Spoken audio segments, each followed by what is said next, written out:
Live from Television Park in high definition, coverage you can count on. This is WJBF News Channel 6 at 5. Good evening, everyone. I'm Jenny Montgomery. And I'm John Hart, in for Brad. Coverage you can count on begins with rain. Lots of it. 30 days of it, to be exact, since the beginning of June. That water's adding up and bringing the highest river levels we've seen in decades. Our Ashley Bridges is live downtown at the Riverwalk with the latest. Good evening, John and Jenny. Now, these waters have come up high enough that, as you can see behind me, the Riverwalk is closed and those waters are rising on both sides of the river. So we decided to look on both sides and see where things are right now and how bad could they get. The Wetherington family says they built a house that can weather just about anything. To prepare for ants, floods, or anything else, just kind of comes with the territory. When you build in a flood zone, it's not if it's going to happen, it's when it's going to happen, okay? And basically, it's like I say, if the house is designed right, the water flows in, the water's going to flow out. They're builders, so they would know. That said, they didn't quite picture using a boat to get in and out. After all, River North isn't an island yet. We'll have one soon. This may be the new route of the river, who knows? Looking back across the river to Augusta, there is flooding along the Riverwalk, but it isn't seeping downtown. That's for a couple of reasons. For one, Georgia requires a buffer zone with buildings being 100 feet back.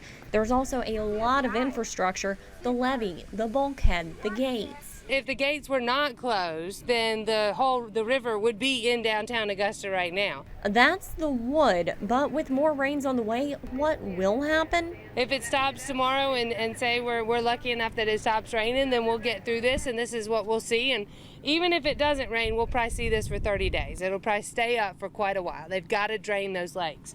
But if it rains, when it rains, it will only get worse. So what can you do? Well, as far as the water goes, nothing.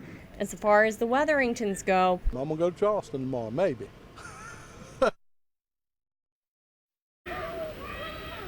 and by the way, I have a very enthusiastic group of kids standing off here to the side, and one of them said they must have filled that up with a really big hose pipe. Well, obviously it's from the rains, but it's also from the Army Corps of Engineers spillways. The North Augusta mayor says he has reached out to the Army Corps of Engineers to let them know what his residents are dealing with, how they're already dealing with flooding on those additional waters, and he's going to bat and doing what he can. Live in downtown Augusta, Ashley Bridges, WJBF News Channel 6. Ashley, thank you. The search continues for a possible drowning victim in Aiken County. Authorities say they're looking for a young man who was last seen swimming in Langley Pond yesterday afternoon. They tell us no one saw the man surface yesterday, and that's why divers resumed looking this morning. But officials say they fear the worst for the 22-year-old man who has still not been found. After we cleared everyone from the park, we found some belongings belonging to a Byron Coleman, a 22-year-old black male from Graniteville, South Carolina. We have made contact with his parents. They have asked that if Byron is out with any of his friends or if anyone has seen him since 5 o'clock yesterday afternoon, to please make contact with them or with us.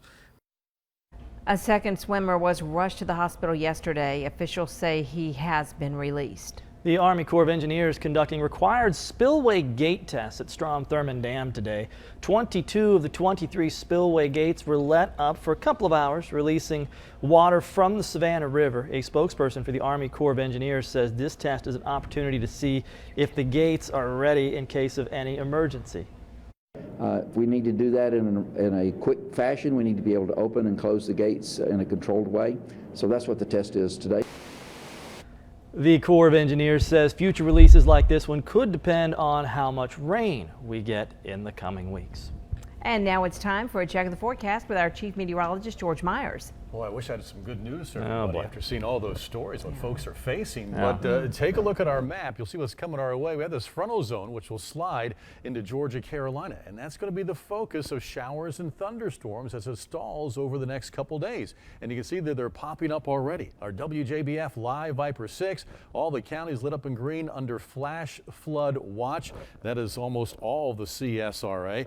Right now, showers and thunderstorms are rolling east. The heaviest rainfall in northern northern Columbia County and over southern McCormick County near Modoc, and also some decent storms exiting Columbia County near Evans-Martinez and pushing into Edgefield. These are all rolling eastward. So those of you in Edgefield along Highway 230 and I-20 in Aiken County, some heavy rains coming your direction. Otherwise relatively quiet, but there's more showers and thunderstorms to our west coming our direction tonight.